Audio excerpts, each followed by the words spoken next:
మిత్రులకి వందనాలు.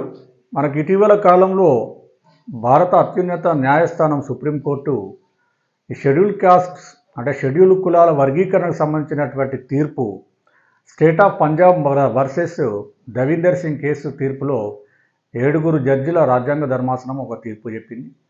అంటే రాష్ట్ర ప్రభుత్వాలు, మన భారతదేశంలో రాష్ట్ర ప్రభుత్వాలు షెడ్యూల్డ్ కులాలను వర్గీకరణ చేసుకొని రిజర్వేషన్లు అమలు చేసుకోవచ్చు అని చెప్పేసి గతంలో 2004లో ఇచ్చినటువంటి తీర్పు E V Chinnaiah versus state of Andhra Pradesh మధ్య తీర్పు ఏంటంటే అప్పుడు ఉమ్మడి రాష్ట్రంలో మన ఆంధ్రప్రదేశ్ ప్రభుత్వము షెడ్యూల్ కులాలను మనకు AP rationalisation of schedule castes యాక్ట్ను చట్టాన్ని 1999 2000 సంవత్సరంలో తీసుకొచ్చి దాదాపుగా 4 సంవత్సరాలుగా మన ఉమ్మడి తెలుగు రాష్ట్రంలో ఆంధ్రప్రదేశ్ రాష్ట్రంలో ఎస్సీ రిజర్వేషన్లు 15% 4 గ్రూపులుగా వర్గీకరించి group A 1%, group B 7%, group C 6%, group D 1%గా అమలు చేయడం జరిగింది. దాన్ని ఇక్కడ హైకోర్టు ఆమోదించినప్పటికీ మరి సుప్రీంకోర్టు ఆ రోజు ఈవి చిన్నయ్య వర్సెస్ స్టేట్ ఆఫ్ ఆంధ్రప్రదేశ్ని అసలు ఎస్సీ కులాలను అంటే షెడ్యూల్డ్ కులాలను వర్గీకరణ అనేది కేంద్ర ప్రభుత్వం చేయాలి, రాష్ట్ర ప్రభుత్వాలకు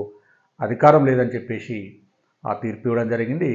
మరి అదేవిధంగా దాని తర్వాత పంజాబ్ రాష్ట్రంలో కూడా షెడ్యూల్ కులాలను 2 గ్రూపులుగా వర్గీకరణ చేసి అక్కడ చట్టం చేసినప్పుడు అక్కడ పంజాబ్ హైకోర్టు కొట్టివేయడం జరిగింది. ఎందుకంటే సుప్రీంకోర్టు ఎస్సీలను కానీ ఎస్టీలను కానీ వర్గీకరణ చేయాలంటే రాష్ట్ర ప్రభుత్వాలకు అధికారం లేదని చెప్పేసి చెప్పినందువల్ల పంజాబ్లో చేసిన చట్టాన్ని కూడా కొట్టివేయడం జరిగింది. అది తిరిగి పంజాబ్ రాష్ట్రం గవర్నమెంటు సుప్రీంకోర్టును ఆశ్రయించడం, సుప్రీంకోర్టు మళ్ళీ ఒక 5 జడ్జిల రాజ్యాంగ ధర్మాసనము ఈవి చిన్నయ్య కేసుకు వ్యతిరేకంగా అసలు వర్గీకరణ వరకు చేసుకోవచ్చు, ఆర్టికల్ 341 అనేది కేవలము ఎస్సీ జాబితాలో ఒక కులాన్ని చేర్చడం కానీ తీసివేయడానికి కేంద్ర ప్రభుత్వానికి పార్లమెంటుకి అధికారం ఉంది, వర్గీకరణ అంశం అనేది అంటే రాష్ట్ర ప్రభుత్వాలకు సంబంధించినటువంటి రిజర్వేషన్ కాబట్టి ఆయా రాష్ట్ర ప్రభుత్వాలు వర్గీకరణ చేసుకోవచ్చు అని చెప్పేసి ఈవి చిన్నయ్య కేసులో 5 జడ్జిల రాజ్యాంగ ధర్మాసనం, మరి ఇక్కడ కూడా 5 జడ్జిల రాజ్యాంగ ధర్మాసనం కాబట్టి 2 కాంట్రడిక్టరీ వ్యతిరేకంగా తీర్పులు ఉన్నాయి కాబట్టి లార్జర్ బెంచ్కి 2020 సంవత్సరంలో లార్జర్ బెంచ్కి రెఫర్ చేయడం జరిగింది. ఏదేమైనా సుప్రీంకోర్టు మరి 5 జడ్జిల 2 బెంచ్ల తీర్పులు వేరువేరుగా ఉన్నాయి కాబట్టి వ్యతిరేకంగా ఉన్నాయి కాబట్టి ఆ లార్జర్ బెంచ్ అంటే 7 జడ్జిల రాజ్యాంగ ధర్మాసనానికి రెఫర్ చేసినప్పుడు ఆ తీర్పు లోపల మళ్ళీ ఇదొక అంటే షెడ్యూల్ కులాల వర్గీకరణకు ఆమోదం తెలుపుతూ కొన్ని కండిషన్స్ పెడుతూ అదే తీర్పు లోపల ఎస్సీ ఎస్టీలలో కూడా క్రిమిలేరు అనేది పెట్టాలి, సంపన్న శ్రేణిని విధానం పెట్టాలి, అది ఓబీసీ రిజర్వేషన్లకు ఓబీసీ క్రిమిలేరకు భిన్నంగా ఉండాలి. అయినప్పటికీ ఎందుకంటే 75 సంవత్సరాల మన దేశానికి స్వాతంత్రం వచ్చి 75 సంవత్సరాలు అయిపోయింది. ఈ కాలం లోపల ఎన్నో పరిణామాలు చోటు చేసుకున్నాయి, సమాజంలో కూడా మార్పులు వచ్చినాయి. మరి రిజర్వేషన్ని అనుభవించిన కొన్ని కుటుంబాలు మాత్రమే పదే రిజర్వేషన్లను విద్యలో కానీ ఉద్యోగాలలో అనుభవిస్తూ ఎక్కువ రిజర్వేషన్ లబ్ధిని పొందుతున్నాయి. అది కరెక్ట్ కాదు. ఎందుకంటే రిజర్వేషన్ అనేది అందరికీ సమానంగా పొందవలసినటువంటి అవసరం ఉన్నది. మరి రాను ఈ రిజర్వేషన్ల పరిస్థితి తగ్గిపోతూ ఉన్నది. అవకాశాలు ప్రభుత్వ రంగం లోపల ఉద్యోగ అవకాశాలు కానీ విద్యారంగంలో సీట్ల విషయంలో కూడా రాను ప్రైవేటు రంగం పెరుగుతూ ఉంది, ప్రభుత్వ రంగం తగ్గుతూ ఉన్నది.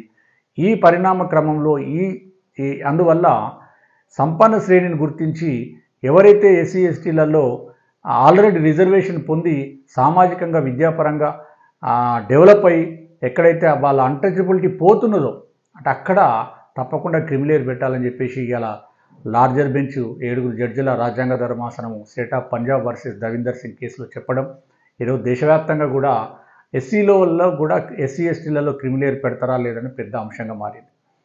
మరి నిన్ననే 10వ తారీఖు సుప్రీంకోర్టులో ఇంకొక పిటిషన్ వచ్చింది.